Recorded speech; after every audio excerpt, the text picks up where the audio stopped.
The morning sun rose over the green fields of Kepler 442b, just like it did every day for the past 20 years.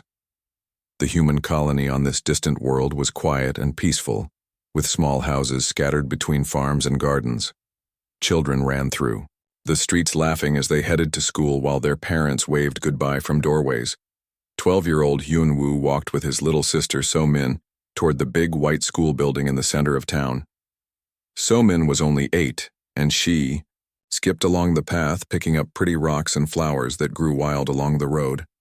Hyun-woo carried both their school bags because he was a good big brother. The school was the pride of the colony. It had big windows that let in lots of light, and a playground where 300 children from ages 5 to 16 came to learn every day. The building was made of local stone and had strong shields to protect against storms that sometimes came across the plains. Inside the school, Ms. Dayun was setting up her biology classroom. She was Hyun-woo's favorite teacher because she made learning about alien plants and animals so interesting. She had pictures on the walls showing creatures from dozens of different worlds, and she always had exciting stories to tell about life in the galaxy. So-min ran to her classroom where her teacher, Mr. Kyung-ho, was already greeting the younger children. He had a kind smile and always made sure every child felt safe and happy. The little ones loved story time when he would read tales about brave explorers and friendly aliens from across the stars. The colony had been built by families who wanted a simple life away from the crowded cities on Earth. They grew food in the rich soil and studied the unique plants and animals that lived on Kepler 442b. The air was clean and the water was pure, and everyone knew everyone else by name. Colony Administrator Jin-ho walked through the town center checking on things as he did every morning. He stopped to talk with farmers heading to their fields and shopkeepers opening their stores. Everyone was preparing for another normal, peaceful day. The colony existed under the protection of something called the Galactic Accords. These were very old laws that all the smart species in the galaxy had agreed to follow. The most important law was called the First Law, and it said that no one was ever allowed to hurt children from another species on purpose. This law existed because long ago the galaxy had learned a terrible lesson.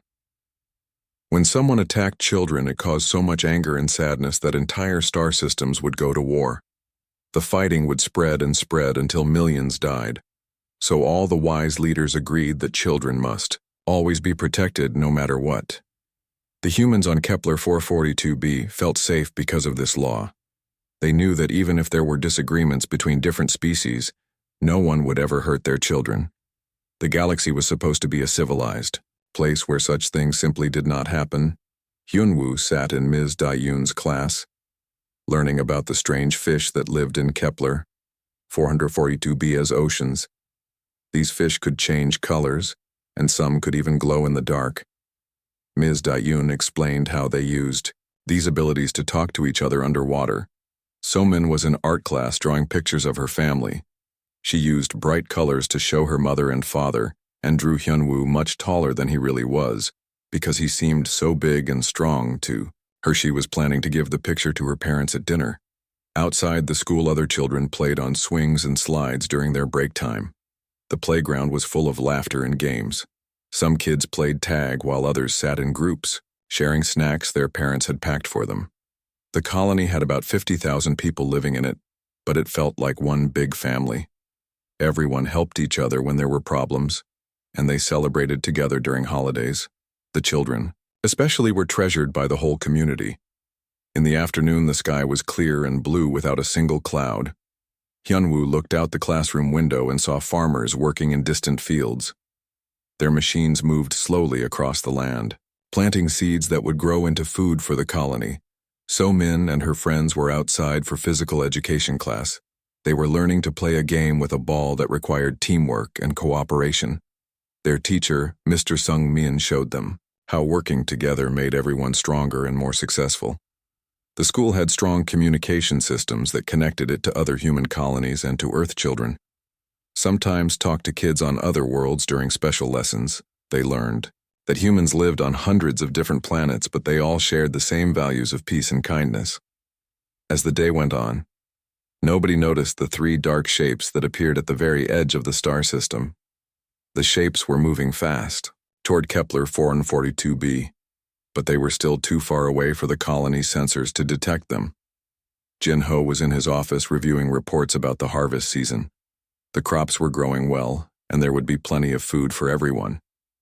He was also planning the next supply ship from Earth, which would bring new books and toys for the children. The alien ships got closer, but they moved carefully to avoid being seen. They used special technology to hide from human sensors. The ships were long and dark with sharp edges that made them look dangerous and mean.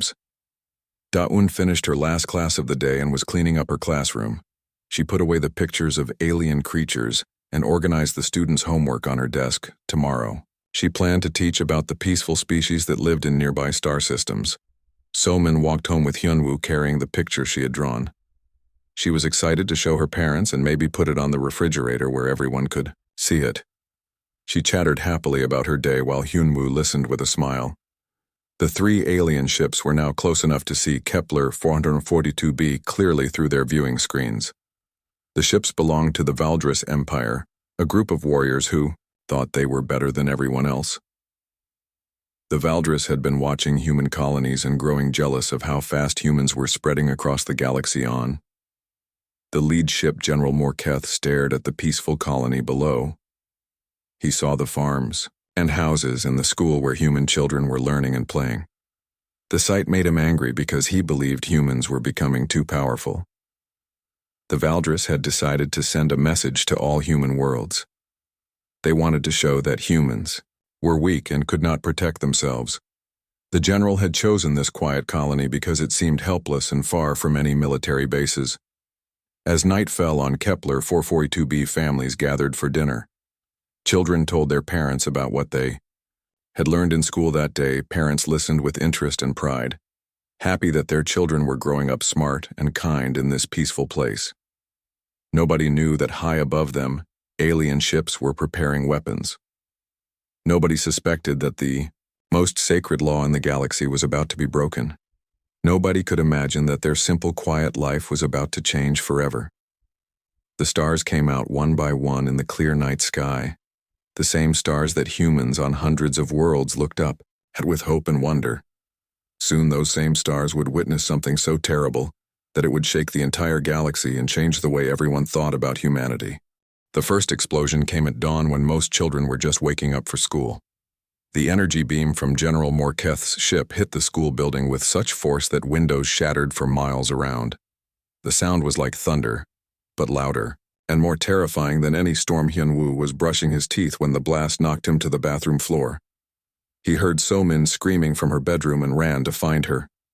She was sitting on her bed crying and pointing at the window where they could see smoke rising from the direction of their school. Their mother Eun-jung rushed into the room and grabbed both children. She had fear in her eyes that Hyun-woo had never seen before. She pulled them toward the basement while their father, Min-sik, was already on his communication device trying to reach other families. The second attack hit the playground where early arriving children had been waiting for school to start. The Valdris ships used thermal scanners to find exactly where the smallest heat signatures were located. They wanted to make sure they hit the children, not the empty buildings. Ms. Da-un had arrived early to prepare for her biology lesson. She was in her classroom when the first blast destroyed the east wing of the school. She could hear children crying and calling for help from the damaged areas. She ran toward the sounds even though pieces of the ceiling were falling around her. The Valdris ships moved in a pattern over the colony, firing their weapons at every building where children might be hiding. They hit the nursery where babies and toddlers spent their days. They destroyed the youth center, where teenagers played games and studied together. So-min clutched her stuffed animal as explosions shook their house. Her father was shouting into his communication device trying to reach the colony defense center, but the main transmitter had been destroyed in the first wave of attacks. General Morketh watched the destruction from his command chair on the lead ship. He felt satisfied as he saw human buildings burning below his officers reported successful hits on all major targets where children gathered. The thermal scans showed fewer and fewer small heat signatures with each passing minute. Hyun-woo helped his parents seal the entrance to their basement shelter. They had enough food and water for several days, but they could hear the attack continuing above them. Other families were probably hiding in similar shelters if they had been lucky enough to reach them in time. The attack lasted for 3 long hours. The Valdris ships took their time making sure they found every possible hiding place where human children might be sheltered. They used advanced sensors to scan through walls and underground spaces looking for the heat patterns that showed where young humans were hiding. Colony Administrator Jin Ho was trapped in his office when the government building was hit. He managed to send one emergency message to Earth before the communication array was destroyed. The message was simple but desperate. "Help us, they are killing our children, teacher." Mr. Kyung Ho had been leading his young students to a shelter when the second wave of attacks began. He threw himself over 3 small children when debris started falling from the ceiling. He was badly hurt, but he kept the little ones safe until rescue teams could reach them. Staun found 12 children hiding in a supply closet near her destroyed classroom. She helped them crawl through the rubble to reach one of the deep emergency shelters. The children were crying and asking for their parents, but she tried to stay calm and keep them safe. The Valdris used a new type of weapon that could track the biosignatures of human children specifically. The weapon was designed to distinguish between adult and child heat patterns, so they could target the young ones while leaving adults alive to witness the horror. By the time the attack ended, only 847 children out of 8,000 had survived. Most of these survivors were in the deepest shelters that their families had managed to seal in time. The rest had been caught in schools, playgrounds, or homes that offered no protection. Hyunwoo and Somin were among the lucky survivors, but they had watched through their shelter security monitors as their friends and classmates died in the attack. Somin would not stop crying, and Hyunwoo felt an anger growing inside him that he had never experienced before.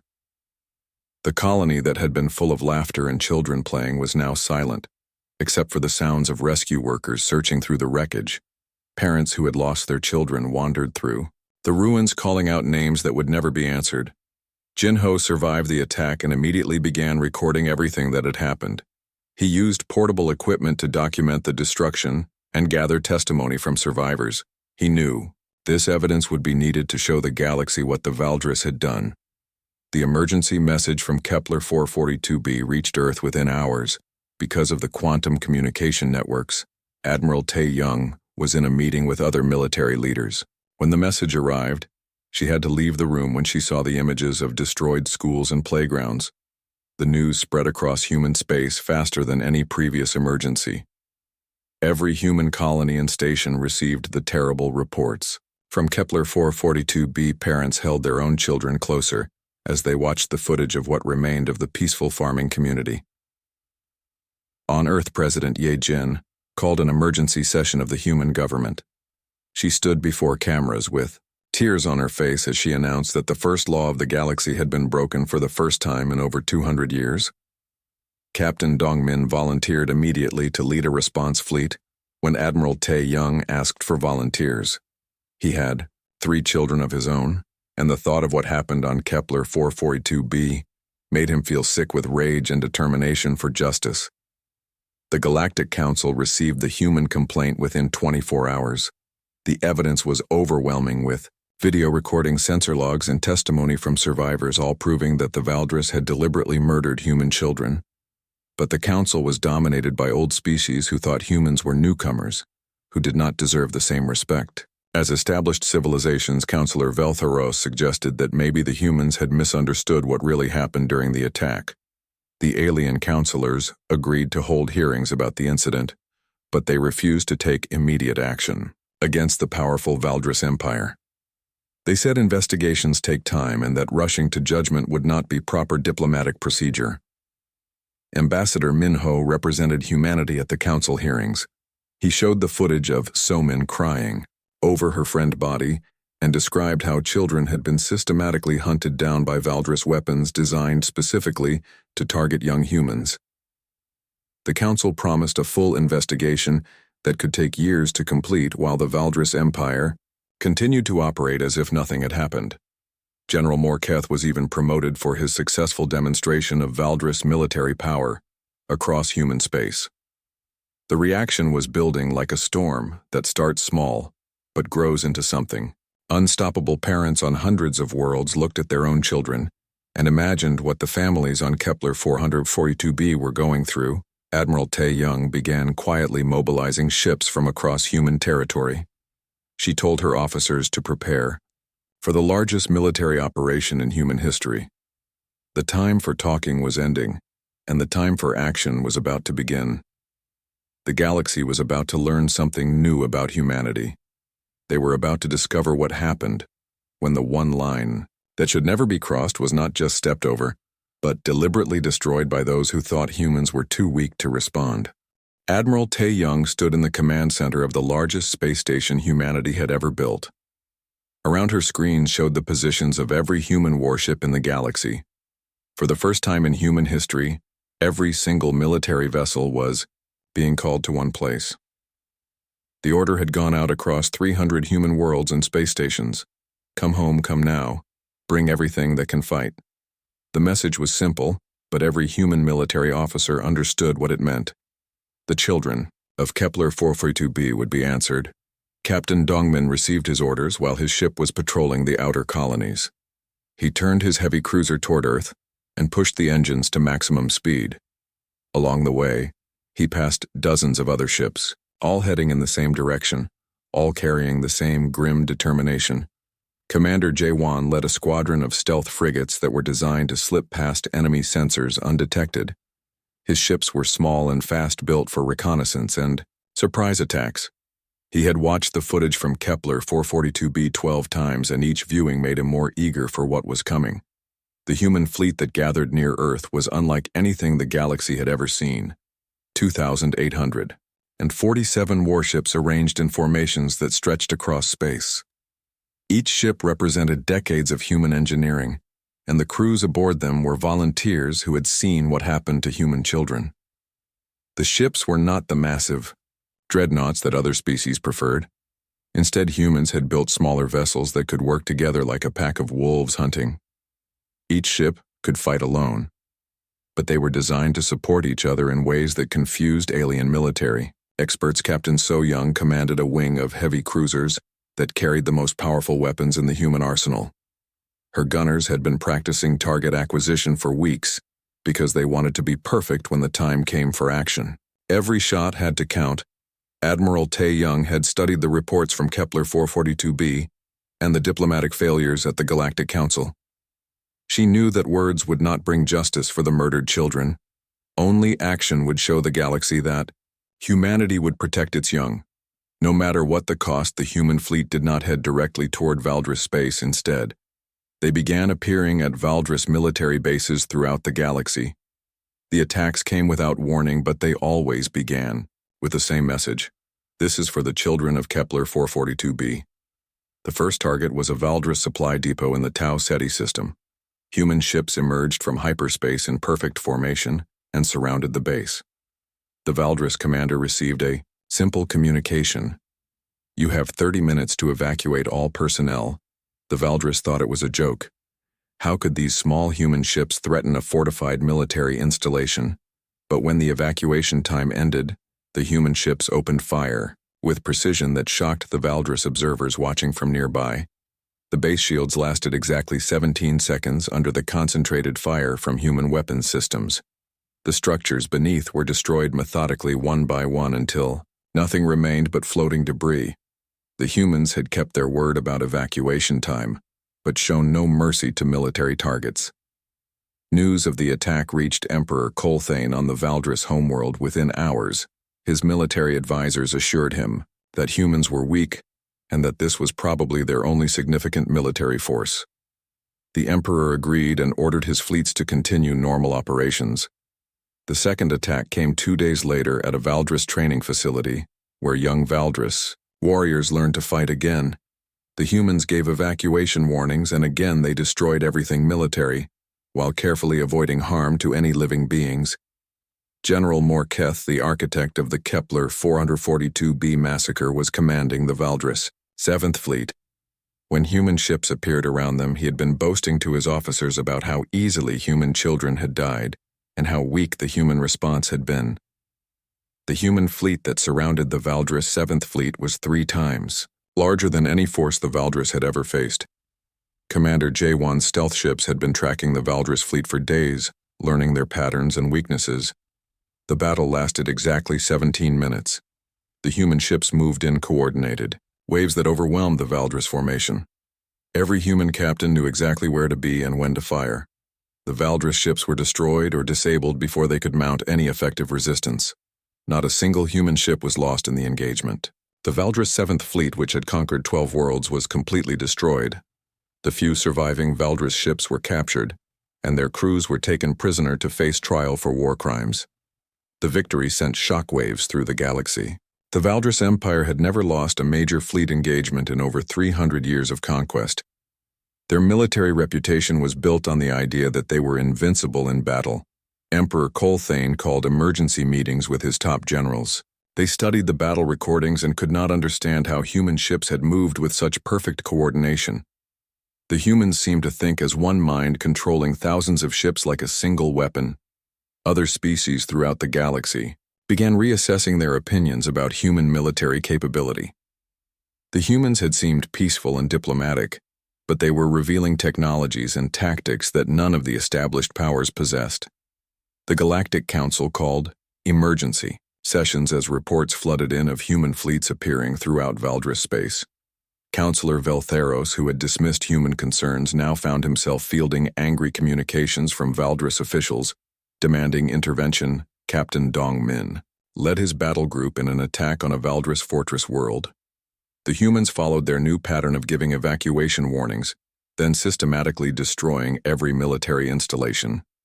The precision of the attacks was terrifying to observe. The fortress that had withstood sieges for centuries fell to human weapons in less than an hour. The Valdris defenders had never seen anything like the coordination between human ships. Each vessel seemed to know exactly what every other ship was doing among. Fleets began appearing in system after system throughout Valdris territory. The attacks followed the same pattern: evacuation warnings, followed by complete destruction of military targets. The humans never attacked civilians, but they showed no mercy to anything military. The psychological impact on the Valdris military was devastating. Their warriors had been raised on stories of conquest and glory, but now they faced an enemy that fought with precision. They could not match while showing mercy. They did not deserve. Valdris military units began surrendering without fighting when human ships appeared. The contrast between human military capability and human restraint broke something fundamental in Valdris warrior culture. They could not understand an enemy that was both so powerful and so controlled. Emperor Colthane realized that his empire had made a terrible mistake. The humans were not the weak species he had believed them to be. They had been hiding their true capabilities, and the massacre of children had unleashed something that had always been there waiting. The galaxy watched in amazement as the human war machine systematically dismantled the Valdris military. The humans fought with a level of coordination and restraint that no other species had ever demonstrated. It was like watching a surgeon perform an operation on a galactic scale. Admiral Tae-Young received reports from across Valdris space. Her fleets were winning every engagement with minimal losses. While the Valdris military structure collapsed, the plan was working perfectly, but she took no joy in the victories. The human response had only just begun. The human campaign grew stronger with each passing day. More fleets joined the assault from colonies across human space. Captain Wu Jin's reconnaissance ships identified every Valdris military asset in 12 star systems, while Admiral Minsu's battle group systematically destroyed them one by one. What made the human assault truly frightening was not just their military power, but their restraint. Every attack came with evacuation warnings that were honored to the minute. Civilian areas were marked as off-limits, and when Valdris families fled their worlds, human ships escorted them to safety. This mercy shown in the face of such provocation unsettled other galactic powers more than raw aggression would have. The humans were demonstrating that they could destroy the Valdris Empire completely, but chose to limit themselves to military targets only. Emperor Colthane watched his military crumble from his palace on the Valdris homeworld. His intelligence officers brought him reports that grew worse each day. Entire fleets were surrendering without firing a shot. Rather than face human coordination tactics, the Valdris had built their reputation on being fierce warriors who never retreated from battle. But now their soldiers were abandoning their posts when human ships appeared. The psychological warfare was more effective than any weapon the humans carried. General Morketh tried to rally his remaining forces by reminding them of their glorious victories over weak species. But when he mentioned the easy conquest of human children, his own officers began to look at him with disgust and shame. The turning point came when human forces appeared in the Valdris home system. 3,000 human ships emerged from hyperspace, in perfect formation completely surrounding the Valdris homeworld. The sight was both beautiful and terrifying. Admiral Tae Young stood on the bridge of her flagship, looking down at the world where the orders to kill human children had originated. She opened a communication channel that reached every Valdris military installation and civilian population center. Her message was simple and clear. Surrender General Morketh and his accomplices for trial or watch. The Valdris military be systematically dismantled. The choice was yours, but the outcome would be the same either way. Emperor Colthane faced an impossible decision. His military advisors told him their remaining forces could not match human coordination and technology intelligence reports, suggested humans had been holding back their true capabilities for decades. The reports were correct. Human military doctrine had always been defensive, focused on protecting their colonies and trade routes, but the massacre at Kepler 442b had revealed capabilities that even humanity itself had not fully realized it possessed. In desperation, Emperor Colthane appealed to the Galactic Council for intervention. Counselor Vel Tharos, who had previously dismissed human concerns, now pleaded for diplomatic solutions. The irony was not lost on anyone present. Ambassador Minho listened to the Valdris pleas with cold eyes. His response was brief and final. The time for diplomacy ended when the first human child died on Kepler 442b. Justice would be served, whether the council helped or not. The psychological impact on ordinary Valdris citizens was profound. They had been told for generations that their military was invincible and that other species were inferior. Now they watched human ships patrol their skies with casual superiority. Valdris children asked their parents why the humans were being so kind to them, even after what their military had done. The adults had no good answers, because their entire worldview had been built on the idea that might makes right.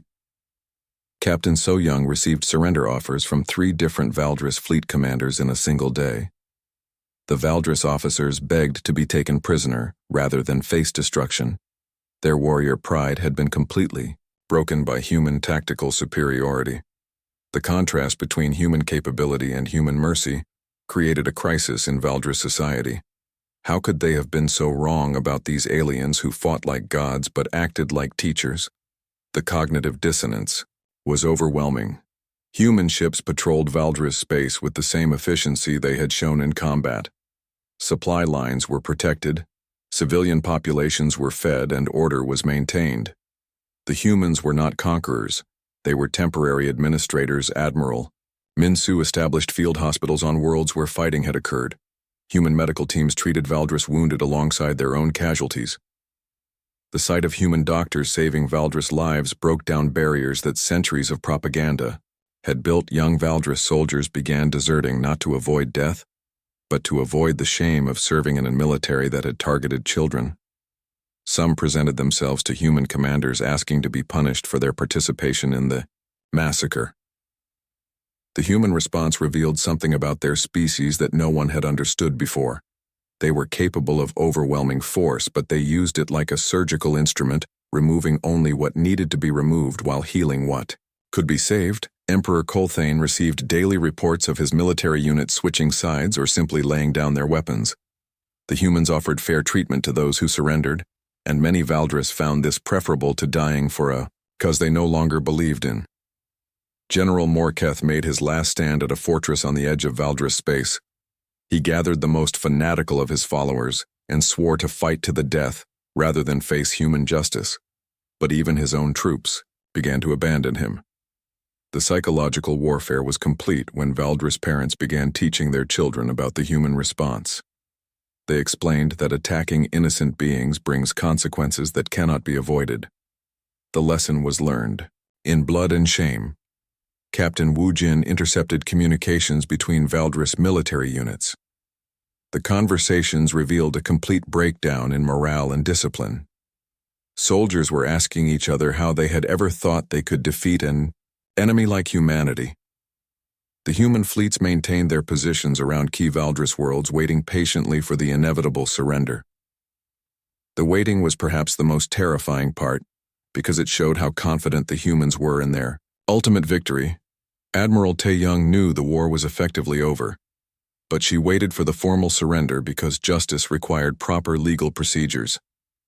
The children of Kepler 442b deserved to see their killers face trial, not just die in battle. The Galactic Council sent desperate messages to both sides offering to mediate a peace settlement. But the humans had moved beyond the need for external mediation. They would dictate the terms based on their own sense of justice. Emperor Colthane looked out at the human ships surrounding his world and realized that his empire was finished. The humans had demonstrated that attacking their children was not just wrong, it was suicidal. The lesson would echo through the galaxy for generations. The AI reckoning was almost complete. The war ended not with a massive battle, but with General Morketh walking out of his fortress with his hands raised in surrender. His remaining officers followed behind him, their heads bowed in shame. They had finally understood that fighting humanity was hopeless. Admiral Tae-young received the surrender personally aboard her flagship. She looked at the Valdris general who had ordered the massacre of human children and felt no satisfaction, only a grim determination that justice would be served properly. The trials that followed were broadcast across the galaxy on every communication network. Survivors like Hyunwoo and So-min provided testimony that moved entire species to tears. So-min, now 10 years old, spoke clearly about watching her friends die. Hyunwoo had grown taller and more serious during the war. He testified about the systematic targeting of children and how the Valdris weapons had been designed specifically to hunt young humans. His words were calm, but his eyes burned with memory. The evidence was overwhelming. Video recordings from Kepler 442b showed exactly how the Valdris had hunted children through the ruins of their school. The galaxy watched in horror as the full scope of the massacre was revealed in detail. General Morketh tried to claim he was following orders, but the recordings of his communications showed him laughing as he described how easily human children died. His own words condemned him more thoroughly than any prosecutor could. The Galactic Council faced the trial with deep shame. They had dismissed human concerns and allowed the massacre to go unpunished. Councillor Veltheros publicly apologized and resigned his position in disgrace. New protocols were established for investigating violations. Of the first law, humans were given permanent seats on all enforcement committees and the power to act immediately when children of any species were threatened. But the real change was in how every species in the galaxy viewed humanity. The aliens, who had seemed soft and diplomatic, had revealed themselves capable of precise, overwhelming force when their children were threatened. Ambassador Minho used this new respect to push through reforms protecting vulnerable populations across the galaxy. The Human Protection Protocols became the strongest laws the galaxy had ever seen, with enforcement mechanisms that actually worked. On Kepler 442b, the colony was slowly rebuilt, but it was renamed Haven in honor of the children who had died. A memorial stood where the school had been visited by beings from across the galaxy who came to understand what happened when the first law was broken. Hyunwoo, now 15, served as a guide for these visitors. He had become thoughtful and mature beyond his years. He explained to alien delegates how the massacre had changed not just his world but the entire galaxy. So-min, though still young, had learned to speak with visitors about forgiveness and the importance of protecting all children. She told them that humans did not want revenge, they wanted justice, and they wanted it to never happen again. The Valdris Empire no longer existed as a military power, but the Valdris people remained. Some, led by reformed officers who had witnessed human mercy, established cultural exchange programs with human colonies. These Valdris taught their children about the consequences of attacking innocents. They made sure the lesson learned in blood would never be forgotten. Their textbooks included detailed accounts of the human response and why it had been necessary. Admiral Tae-young retired from military service, but her tactical innovations became standard doctrine across human space. The defense fleet maintained its expanded size not as a threat, but as a promise. The promise was simple. The galaxy's children, regardless of species, now had protectors who would cross any distance and face any enemy to keep them safe. The human fleets patrolled space routes, ensuring safe passage for all. Captain Dongmin established the first interspecies military academy, where young officers from different worlds learned human coordination tactics. The goal was to spread these defensive capabilities to other species who wanted to protect their own. The academy graduates became known as the Defenders, and they carried human military philosophy to their own worlds. The idea that military power should be used to protect the innocent spread throughout the galaxy. Emperor Colthane spent his remaining years writing memoirs that served as a warning to future leaders. He described how Valdris arrogance had led to their downfall and how human mercy had been more devastating than human violence. The psychological impact of the human response lasted. For generations, young beings across the galaxy grew up knowing that some lines must never be crossed. The story of Kepler 442b became the most important lesson in galactic history. Trade between human and alien worlds increased dramatically as species that had once ignored humanity now sought their friendship. The humans who had seemed weak were revealed to be the strongest protectors in the galaxy. Captain So Young established the first joint human-alien exploration fleets. These mixed crews explored dangerous regions of space knowing they had the backing of human military power. If they encountered hostile forces, the galaxy became safer, not because of fear, but because of understanding species that might have considered aggression against others remembered what had happened to the Valdris Empire and chose diplomacy instead. Children playing in schools across 1,000 worlds learned songs about the heroes of Haven and the price of breaking the first law. The lesson was taught, with hope not hatred, showing that strength and mercy could coexist. Dai-Yun, who had survived the massacre, became the head of the new interspecies education program. She developed curricula that taught alien children about human values, while human children learned about alien cultures. The first law remained unchanged in its wording, but its enforcement now carried the weight of demonstrated consequence. No military leader in the galaxy doubted that attacking children would bring swift and overwhelming retaliation. Admiral Min Su established permanent patrol routes through regions where vulnerable species lived. The human fleets became a common sight, providing security and assistance to any who needed help. The memorial at Haven grew, larger each year as more species added monuments honoring their commitment to protecting children. The site became a pilgrimage destination for young leaders learning about responsibility and justice. Hyun-woo and So-min grew up to become teachers, themselves carrying forward the lessons learned from tragedy. They taught that the price of peace was eternal vigilance, and that protecting children was everyone's responsibility. The galaxy learned that humanity was not to be underestimated, especially when defending the innocent. The combination of human technological capability and moral restraint created a new model for how advanced civilizations should behave. In classrooms across the stars, children of every species learned the story of Kepler 442b and understood that some lines must never be crossed. They learned that justice might take time, but it would always come. The new order was not built on fear or conquest, but on the simple idea that the strong should protect the weak. The galaxy was better because humanity had proven that mercy and strength could work together.